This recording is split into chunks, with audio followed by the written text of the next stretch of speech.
एक समय की बात है, रात का समय था।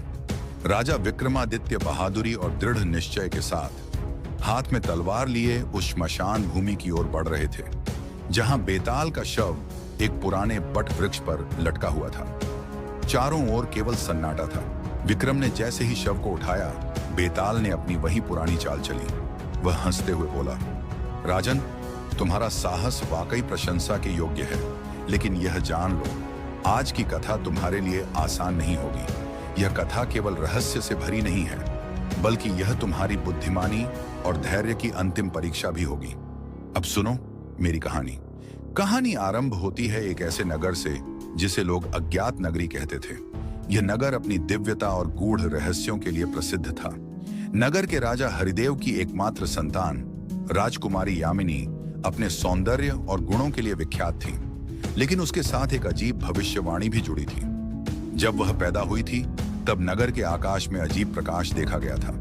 एक साधु ने भविष्यवाणी की थी, यह कन्या सुंदर, बुद्धिमान और भाग्यशाली है, लेकिन इसके विवाह के समय ऐसा रहस्य प्रकट होगा जो इस पूरे राज्य को हिला देगा।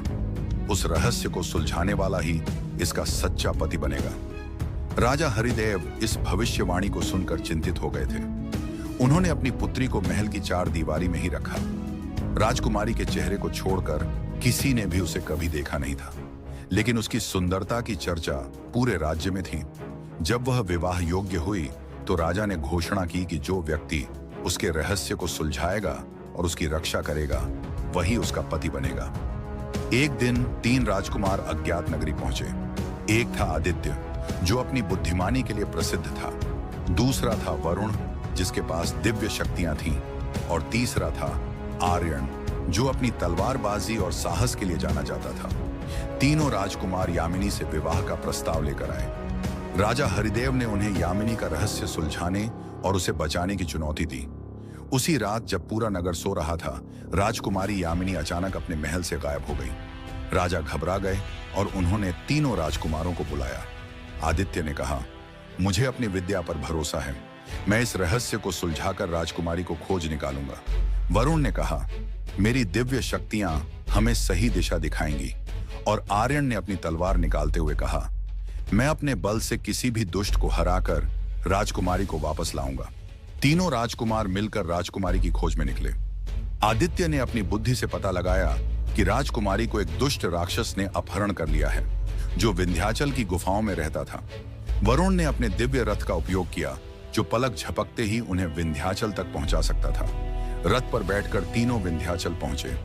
वहां का वातावरण अजीब था। चारों ओर अंधेरा, ठंडी हवाएं और गुफा से आती रहस्यमयी ध्वनियां। गुफा के भीतर उन्होंने देखा कि राक्षस एक अजीब रस्म कर रहा था। यामिनी बेहोश पड़ी थी और चारों ओर विचित्र आकृतियां बनी हुई थीं। राक्षस हंसते हुए बोला, इस राजकुमारी का बलिदान करके मैं अमर हो जाऊंगा। मेरी शक्ति के आगे कोई नहीं टिक सकता। आदित्य ने तुरंत अपनी बुद्धिमानी का उपयोग किया और मंत्रों से राक्षस को भ्रमित किया। वरुण ने अपनी दिव्य शक्ति से राक्षस को एक अदृश्य बंधन में बांध दिया और आर्यन ने तलवार उठाकर राक्षस का वध कर दिया। यामिनी को बचा लिया गया। जब वे राजमहल लौटे, तो राजा हरिदेव ने तीनों राजकुमारों को बुलाकर पूछा, तुम तीनों ने मिलकर राजकुमारी को बचाया है, लेकिन बताओ, यामिनी का सच्चा पति कौन होना चाहिए? आदित्य ने कहा, मैंने अपने ज्ञान से राक्षस का स्थान खोजा, इसलिए मैं इसका हकदार हूं। वरुण ने कहा, मेरी शक्ति ने राक्षस को बांधा, इसलिए मैं योग्य हूं। आर्यन बोला, मैंने अपने साहस और तलवार से राक्षस को हराया, मैं सच्चा पति बनने के योग्य हूं। इतना कहकर बेताल रुक गया और विक्रम से प्रश्न किया, राजन, अब तुम बताओ, यामिनी का सच्चा पति कौन होना चाहिए? विक्रम ने थोड़ी देर सोचा और फिर उत्तर दिया, जिसने राक्षस को हराया वही सबसे महत्वपूर्ण कार्य कर पाया। यदि आर्यन तलवार न उठाता तो राक्षस का अंत संभव न होता, इसलिए यामिनी का सच्चा पति आर्यन है। बेताल मुस्कुराया और बोला, राजन, तुम्हारा उत्तर सही है, लेकिन यह जान लो, तुम्हारे धैर्य और बुद्धिमानी की अब अंतिम परीक्षा होने वाली है। जब विक्रमादित्य ने बेताल को साधु के पास पहुंचाया, तो साधु ने उन्हें शव को देवी के चरणों में अर्पित करने और प्रणाम करने को कहा।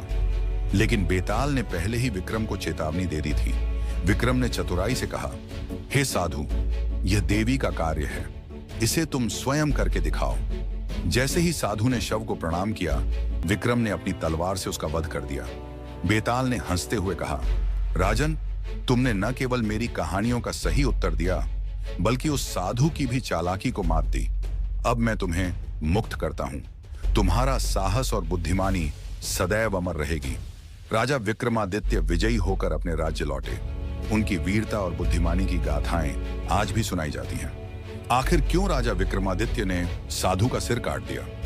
पूरी कहानी जानने के लिए अभी चैनल को सब्सक्राइब करें, लाइक और कमेंट करें और भी रहस्यमयी कहानियों के लिए जुड़े रहिए।